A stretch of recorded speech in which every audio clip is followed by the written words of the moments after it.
이제 준비하셔야겠습니다. 지난 영상에서 말씀드렸던 패턴이 다 만들어졌기 때문에 이제는 여기를 꼭 보셔야 합니다. 여기가 무너지면 경기 침체 프레임이 아니라 경기 침체로 넘어갈 수가 있거든요. 제가 경기 침체를 정의하는 사람이 아니라서 정의를 할 수는 없지만 그런 분위기로 이끌어져 갈 수 있고 엔캐리 자금도 청산이 될 거란 이야기나 뭔가 우리가 모르는 악재가 튀어나올 수 있습니다. 지난 금요일 영상 보시면 좀 이해가 쉬울 수 있으니까요. 한번 봐주시면 감사하겠습니다. 저는 증시가 어떠한 문제가 생겼을 때 바로바로 영상을 만들려고 하지 않거든요. 대부분은 하락하면 이미 나와 있는 악재들을 더욱더 부각만 시키잖아요. 심하면 악재를 만들어내기도 하죠. 그래서 저는 조금 상황을 지켜보고 지수를 확인해서 증시 추세를 확인하고 문제가 생겼는지까지 최대한 확인을 하려고 합니다. 지금 나와 있는 악재들이 얼마나 증시에 영향을 줄지에 대해 판단을 하는 건데요. 이미 여러분들에게 조심하라고 매수금지를 말씀을 드렸었고요. 조금 지켜보면 좋겠다 해서 일요일에 하락이 컸음에도 영상을 만들지 않았습니다. 나왔던 이야기들 쭉 해볼게요. 증시와 실물경제는 이격이 있기 때문에 실물경제 상황을 먼저 말씀을 드리려고 합니다. 한국에 계신 분들은 갑자기 미국이 경기 침체라고 하니까 진짜 그런가 싶기도 하실 텐데 미국은 경기 침체라고 느낀 건 1년이 넘었습니다. 근데 지표가 좋고 파월이나 옐런 지표를 보고 해석하는 모든 사람들이 경제가 좋다고 하니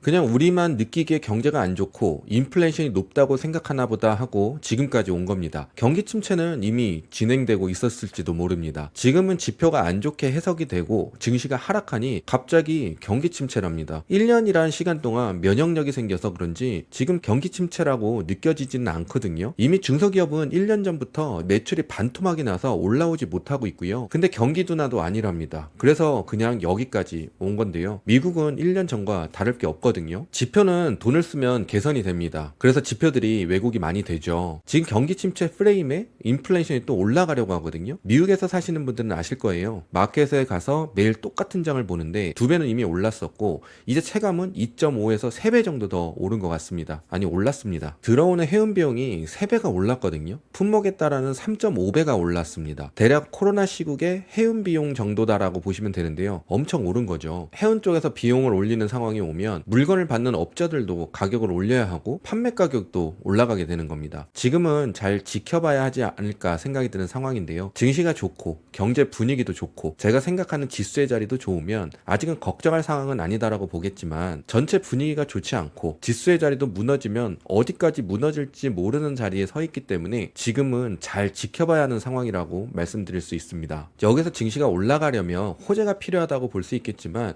지금은 제한적 상승만 시킬 뿐 크게 도움이 되지 않을 겁니다. 그리고 금리 인하가 호재가 될 수 있다라고 볼 수 있겠지만 금리 인하는 경기 침체를 인정하면서 하게 되는 금리 인하는 도움이 되지 않을 거고요. 상승도 역시 제한적 상승을 예상할 수가 있습니다. 지금 이 상황에 주도주가 또 나와줘야 된다고 생각하시는 분들도 있을 텐데요. 경기 침체 이런 상황에서는 주도주가 나오기가 힘듭니다. 그리고 이렇게 크게 하락한 상황에서는 역시 주도주가 나오기 힘듭니다. 보통 폭락장에서는 많이 하락한 그러니까 어떠한 섹터 뭐 소비주가 될 수도 있고 반도체가 될 수도 있겠고요.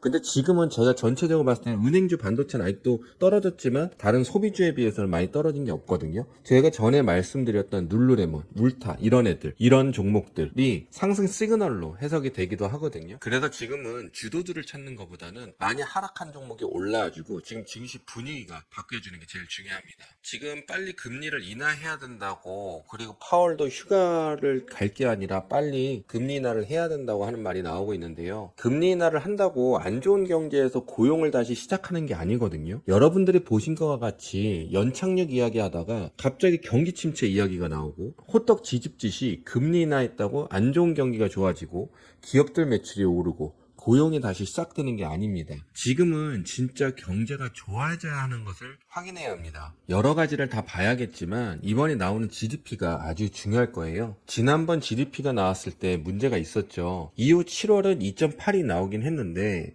옐런이 작정하고 돈을 풀었던 시기가 있었어서 지금은 옐런이 이곳저곳에서 경제를 망가뜨리고 있다는 소리를 들어서 돈 푸는 것을 조금 줄이고 있는데요. 어찌됐든 GDP가 잘 나오면 경기 침체 아니다라고 해석할 수 있기 때문에 단기 악재는 해소될 수 있지 않을까 예상할 수 있습니다. 엔캐리 자금에 대해서도 이야기를 해드리려고 하는데요. 제가 증시의 원리를 가지고 설명을 드릴게요. 이번에 하락에서 엔캐리 자금의 영향이 크다 볼 수도 있지만 정말 그렇다고만 볼 수는 없거든요. VIX는 빅스라고 하죠. 26 기준, 32 기준으로 헤지펀드들의 자동 청산, 그러니까 기계 매도가 발생을 한다고 말씀드렸습니다. 만약 거기에서 엔캐리 자금까지 한 번에 빠져나갔으면 아마 증시는 패닉에 빠졌을 겁니다. 과거적으로 보면 엔캐리 자금이 아니었어도 증시에 받은 충격에 따라 기관들의 매도와 공포로 나가는 일반 투자자들이 합쳐지면 이런 하락이 나올 수 있게 됩니다. 그리고 증시 상황에 따라 복구를 해주기도 하고요. 잘 생각해 보자고요. 저도 몇 달 전부터 증시가 이상하다는 것을 감지했습니다. 매수 금지를 유튜브에 말씀드렸었죠. 멤버십에서는 이미 전부터 이야기를 했었고요. 증시가 안 좋다고 헤지펀드들은 한 번에 어마어마한 물량을 덜지지 못합니다. 자동 청산이라는 것도 그들에게 약속되어 있는 물량이 있는 거지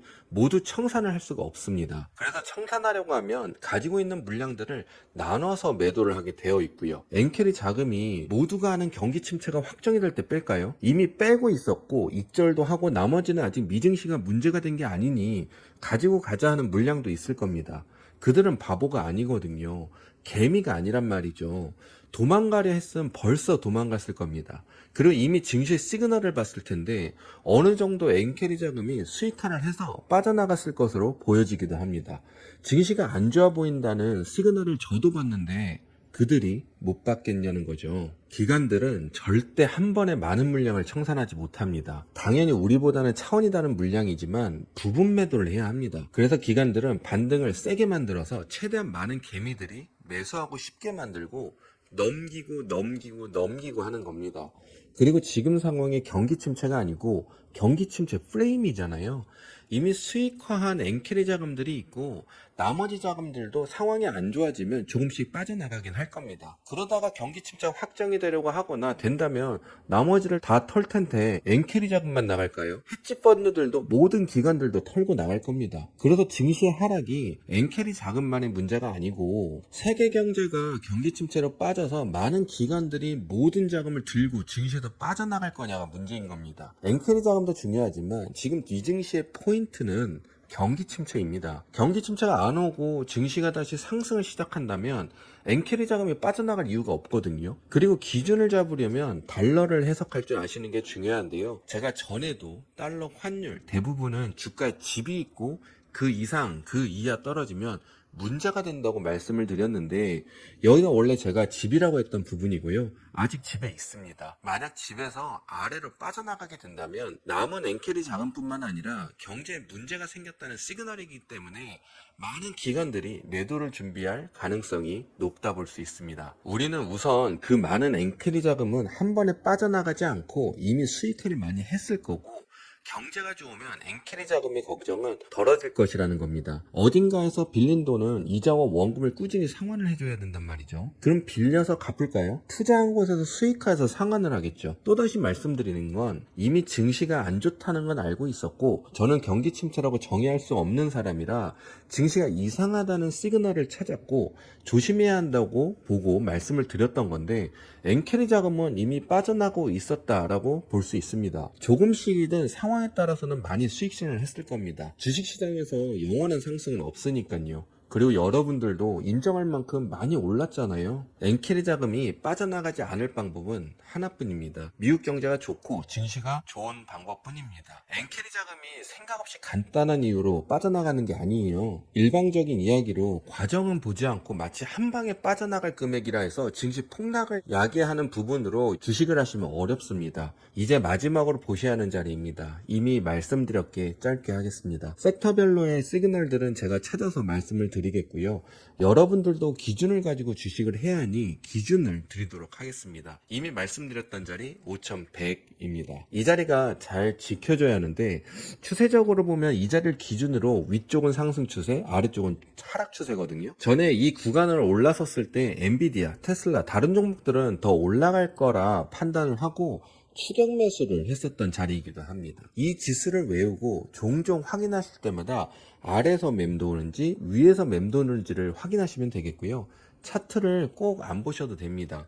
추세를 확인하면 악재가 흘러나올지, 이제 호재가 나올지를 예상하고 기다리는 노하우도 생기실 겁니다. 그리고 추세가 좋을 때는 호재가, 나쁠 때는 악재가 나오는 것도 판단이 돼서 그 상황을 이해하고 인정하게 돼서 멘탈이 잡히기도 합니다. 지금은 종목이 상승하는 게 중요한 게 아니고 주도주 찾는 게 중요한 게 아니라는 거예요. 지수가 잘 버텨주면서 경기 침체라는 이 프레임을 빨리 벗어나 버리는 것이 중요합니다. 여기서 하락해서 추세가 바뀌면 어떤 악재가 나올지 모르니까요. 지수의 움직임 잘 확인하시고 GDP의 해석들, 그리고 전체적 증시의 분위기, 경제 분위기를 잘 판단하시면 도움이 되실 거라 생각이 듭니다. 좋은 증시를 희망하면서 저는 다음 영상으로 찾아뵙겠습니다. 감사합니다.